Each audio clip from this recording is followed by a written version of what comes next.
السلام علیکم wears, programme میں ہم آپ کو خوش آمدید کہتے ہیں۔ آج جس موضوع پر ہم بات کریں گے اس میں ہم یہ بتائیں گے کہ معصوم اور بے زبان بچے کا انصاف کون کرے گا۔ یہ موضوع دراصل قرآن مجید کی ایک آیت سے لیا گیا ہے۔ سورہ تکویر میں اللہ تعالیٰ ارشاد فرماتے ہیں کہ وَإِذَا الْمَوْءُودَةُ سُئِلَتْ بِأَيِّ ذَنبٍ قُتِلَتْ، یعنی جس روز قیامت کے دن اللہ تعالیٰ زندہ دفن کی گئی بچی سے یہ پوچھیں گے کہ تجھے کس جرم میں مارا گیا۔ اس آیت کا مطلب کیا ہے، مدعا کیا ہے، مفہوم کیا ہے، اس کو سمجھنے کے لیے ضروری ہے کہ ذرا آپ تھوڑا دیر کے لیے عرب کلچر کو سمجھیں۔ ایک شخص کے ہاں، ایک عرب کے ہاں ایک معصوم بچی پیدا ہوئی، ایک چھوٹی سی بے زبان سی بچی پیدا ہوئی، اور اس نے اس معصوم بچی کو، پیاری سی بچی کو صرف اس جرم کی بنیاد پر زندہ دفن کر دیا کہ یہ لڑکی ہے اور لڑکا نہیں ہے۔ اس سے بڑے ظلم کا آپ تصور کر سکتے ہیں؟ لیکن میں آپ کو بتاتا ہوں، اس سے بڑا ظلم یہ ہے کہ اس سوسائٹی میں اس شخص کو پوچھنے والا کوئی شخص نہیں تھا، اس لیے کہ وہاں انصاف اگر لینا تھا، بدلہ اگر لینا تھا تو اس کے باپ نے لینا تھا۔ باپ ہی قاتل ہے، باپ ہی مارنے والا ہے، باپ ہی زندہ دفن کرنے والا ہے، تو انتقام کون لے گا؟ یعنی اس طرح اس معصوم بچی کو انصاف نہیں مل سکا۔ اسی طرح آج بھی بہت سے معاملات ہوتے ہیں جب لوگ ظلم کرتے ہیں اور ان کو وہ سزا نہیں ملتی جس کی وہ مستحق ہیں۔ اول تو وہ قانون کی گرفت میں آتے ہی نہیں ہیں، اور آ بھی جائیں تو ان کو پوری سزا نہیں مل سکتی۔ میں یہ بات ایک مثال سے آپ کو سمجھانا چاہتا ہوں۔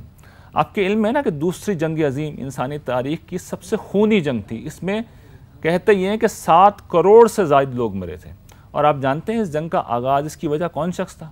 ایک شخص تھا، ہٹلر۔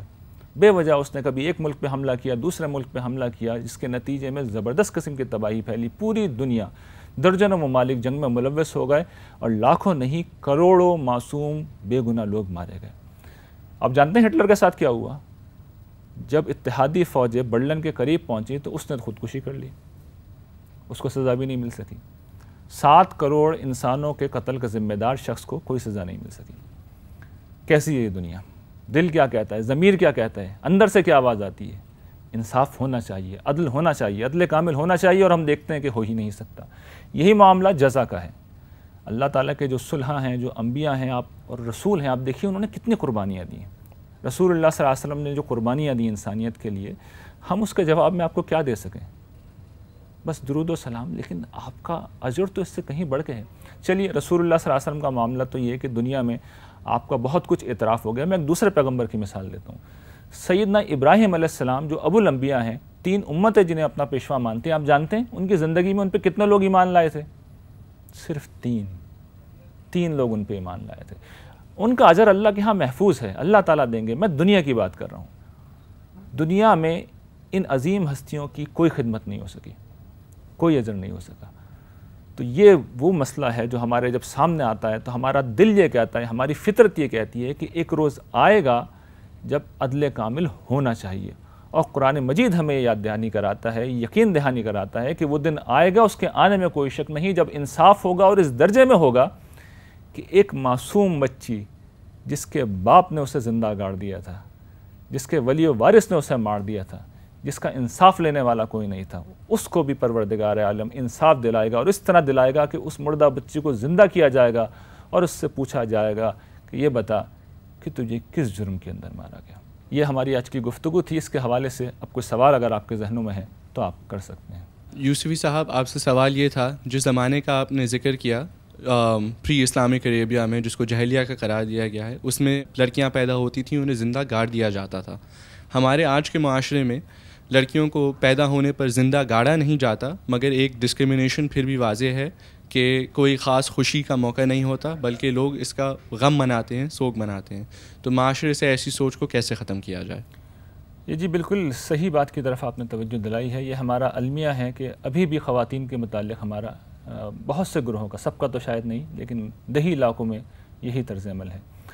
اس کے مسئلے کا حل میرے خیال میں یہ ہے کہ دین کی صحیح تعلیمات کو ہم عام کریں۔ دین ہمیں یہ بتاتا ہے، رسول اللہ صلی اللہ علیہ وسلم نے یہ واضح کیا ہے کہ ایک تو یہ کہ کوئی تفریق نہیں ہے، اور عدل واجب ہے اولاد کے درمیان بھی، بلکہ آپ نے جو بعض فضیلتیں بیان کی ہیں بچیوں کے پیدا ہونے پہ، وہ لوگوں کو بیان کرنی چاہیے۔ مثال کے طور پر آپ نے فرمایا کہ جس شخص کی 3 بیٹیاں ہوئیں اور اس نے ان کی بہت اچھی پرورش کی اور ان کو تربیت دینے کے بعد ان کو بیاہ دیا، تو اس کے لیے اللہ تعالیٰ نے جنت کا وعدہ کیا ہے۔ تو ایک شخص نے پوچھا، یا رسول اللہ، کہ جس کی 2 بیٹیاں ہوں، تو آپ نے ہنستے ہوئے فرمایا کہ ہاں، اس کے لیے بھی یہی وعدہ ہے۔ ایک تو اس پہلو سے توجہ دلانے کی ضرورت ہے کہ بیٹیاں ہونا آخرت کے اعتبار سے بڑا فائدے کا معاملہ ہے۔ دوسرا یہ بھی بتانا چاہیے لوگوں کو کہ اب زمانہ بدل گیا ہے۔ دیکھیے لڑکیاں کیوں باعث عار تھیں پہلے، ایک تو یہ کہ وہ اپنا دفاع نہیں کر سکتی تھیں، اور دوسرے یہ کہ حصول معاش میں چونکہ جسمانی طاقت کم تھی، وہ مردوں جیسی نہیں تھیں۔ اب صورتحال بدل گئی ہے، اب دفاع اصل میں فرد نہیں کرتا اپنا، سوسائٹی کرتی ہے، اسٹیٹ کرتی ہے، پولیس کرتی ہے۔ اسی طریقے سے حصول معاش میں اب فزیکل جو طاقت ہے وہ بنیادی اہمیت کی حامل نہیں رہی ہے، بلکہ ذہنی طاقت ڈیسائسو ہے، ایجوکیشن ڈیسائسو ہے۔ ایک لڑکی اگر اعلیٰ تعلیم یافتہ ہے تو ایک غیر تعلیم یافتہ مرد سے زیادہ وہ کما سکتی ہے۔ تو اس حیثیت میں لڑکیاں ظاہر ہے کہ اب کمپٹیشن، وہ پوری طرح اس کمپٹیشن میں حصہ لے سکتی ہیں۔ تو ان پہلوؤں سے جب ہم سوسائٹی کو تربیت دیں گے، ایجوکیٹ کریں گے، تو مجھے یقین یہ ہے کہ فرق انشاءاللہ ضرور پڑے گا۔ ایک شخص نے اگر گناہ کیا ہے تو اس کی سزا دنیا میں کتنی ملے گی اور آخرت میں کتنی ملے گی؟ دیکھیے جی، قرآن مجید اس چیز کو واضح کرتا ہے کہ یہ دنیا دارالآزمائش ہے، اور دارالجزا جو ہے، بدلے کی جو جگہ ہے، وہ اصل میں آخرت ہی ہے۔ تو اصل میں کسی انسان کو اگر جزا ملنی ہے تو اس کا فیصلہ بھی آخرت میں ہی ہوگا، اور سزا ملنی ہے تو اس کا فیصلہ بھی دراصل آخرت میں ہی ہوگا۔ لیکن قرآن مجید ہمیں یہ بھی بتاتا ہے کہ اللہ تعالیٰ لوگوں کو جھنجھوڑنے کے لیے، توجہ دلانے کے لیے، اور اسی طرح نیک لوگوں کی حوصلہ افزائی کرنے کے لیے دنیا میں بھی کچھ نہ کچھ سزا و جزا کے معاملات کرتے ہیں، گرچہ وہ اسباب کے پردے میں ہوتے ہیں۔ مثال کے طور پر ہم سورہ کہف میں حضرت موسیٰ کا، حضرت خضر کا جو قصہ دیکھتے ہیں تو اس میں ہمیں یہ معلوم ہوتا ہے کہ وہاں پہ کچھ نیک لوگوں کا ذکر ہے۔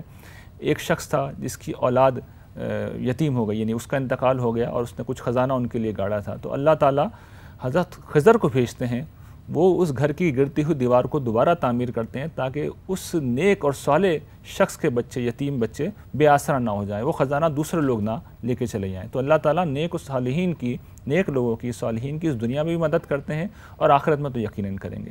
اسی طریقے سے کچھ لوگ اگر گناہ گار ہیں، مجرم ہیں، تو لازمی نہیں کہ اللہ تعالیٰ انہیں لازماً سزا دیں اور ہر حال میں دیں اور پوری سزا دیں، لیکن قرآن مجید سے محسوس ہوتا ہے کہ تھوڑی بہت سزا، وہ بھی اسباب کے پردے میں، اس دنیا میں انہیں دے دی جاتی ہے۔ اصل بات ذہن میں رکھنے کی یہ ہے کہ مکمل سزا اور مکمل جزا وہ آخرت کے دن ہی ملے گی۔ السلام علیکم۔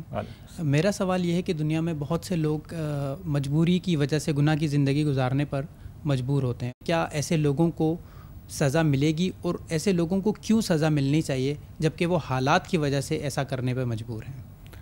دیکھیے جس میں یہ سمجھ لیجئے کہ اللہ تعالیٰ بندوں کے حالات کی ہمیشہ رعایت کرتے ہیں، یعنی اس میں قرآن کریم نے جو ہمیں اصول دے دیا ہے کہ لا یکلف اللہ نفسا الا وسعہا، اللہ تعالیٰ کسی نفس پر، کسی جان پر اس کی استعداد سے زیادہ ذمہ داری نہیں ڈالتا۔ تو ایک شخص اگر گناہ میں، کسی گناہ میں ملوث ہوا ہے تو اللہ تعالیٰ اس کا لحاظ کریں گے اور اس کا خیال کریں گے، اور اس کا جب حساب ہوگا تو اس پہلو کا دیکھ کر ہی اس کے متعلق کوئی فیصلہ کریں گے۔ لیکن جو بات آپ نے فرمائی ہے، اگلی بات جس چیز کو بطور مثال پیش کیا ہے، میں اس میں تھوڑی سی تصحیح چاہتا ہوں، اس سے کیونکہ غلط فہمی کا امکان ہے۔ دیکھیے چوری کرنا، ڈاکہ مارنا، اصل میں آپ ایک دوسرے شخص کے ساتھ زیادتی کر رہے ہوتے ہیں۔ ایک یہ کہ ایک خاتون کو، ایک لڑکی کو اغوا کر کے بدکاری پہ مجبور کر دیا گیا، تو یہاں پہ تو اس کے ساتھ رعایت کا معاملہ ہوگا، اس نے اسے پیشہ بنا لیا، اس میں بھی کچھ رعایت اس کے ساتھ کی جا سکتی ہے اگر وہ مجبور ہے اور برا سمجھتی ہے۔ ایک شخص ڈاکے ڈال رہا ہے، لوگوں کو قتل کر رہا ہے، ان کا مال چھین رہا ہے، اور یہ کہہ رہا ہے جی میرے حالات نے مجھے ایسا بنا دیا، میں مجبور ہوں، تو آپ مجھے بتائیے میں اور آپ یہ عذر کس حد تک قبول کریں گے؟ تو ہمیں اس چیز کا ہمیشہ فرق رکھنا چاہیے کہ ایک ہوتا ہے گناہ، نافرمانی، تو اللہ تعالیٰ اپنے حقوق میں تو اس کے کچھ لحاظ بھی کر لیں گے، رعایت بھی دے دیں گے، لیکن اگر ہم نے دوسروں کے ساتھ ظلم و زیادتی کرنا شروع کر دی تو ظلم و زیادتی کوئی ایسی چیز نہیں ہوتی کہ جس کی ہم جسٹیفیکیشن بنا لیں، تو اس فرق کو ہمیشہ ذہن میں رکھنا چاہیے۔ ناظرین، آج کا پروگرام آپ نے ملاحظہ فرمایا اور یہ بات بہت اچھی طرح نکھر کے سامنے آئی ہے کہ قیامت کا دن انسانی فطرت کی، انسان کے اندر کی آواز ہے، اس لیے یہ دن آئے گا اور اس کے آنے میں کوئی شک نہیں۔ اس دن اللہ تعالیٰ آخری درجے میں انصاف کریں گے، جو لوگ رعایت کے مستحق ہوں گے ان کے ساتھ رعایت کی جائے گی، اور جنہوں نے ظلم کیا ہوگا ان کو ان کے ظلم کا بدترین بدلہ دیا جائے گا، اور جن لوگوں نے احسان اور نیکی کی زندگی گزاری ہے انہیں اللہ تعالیٰ اپنی رحمتوں میں، اپنے قدموں میں جگہ عطا فرمائیں گے۔ انشاءاللہ اگلے پروگرام میں ایک نئے موضوع اور نئے ٹاپک کے ساتھ آپ کی خدمت میں ہم حاضر ہوں گے۔ تب تک ریحان احمد یوسفی کو اجازت دیجیے۔ اللہ نگہبان۔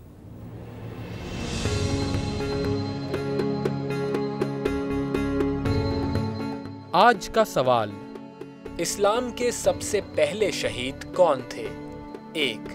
حضرت حمزہ رضی اللہ عنہ، 2. حضرت یاسر رضی اللہ عنہ، 3. حضرت بلال رضی اللہ عنہ۔ اپنا جواب ہمیں SMS کیجیے MAMD اسپیس اپنا نام اور 1 2 یا 3 لکھ کر 247 پر بھیج دیجیے۔ صحیح جواب دینے والے خوش نصیب کو ملے گا ڈیجیٹل قرآن کریم۔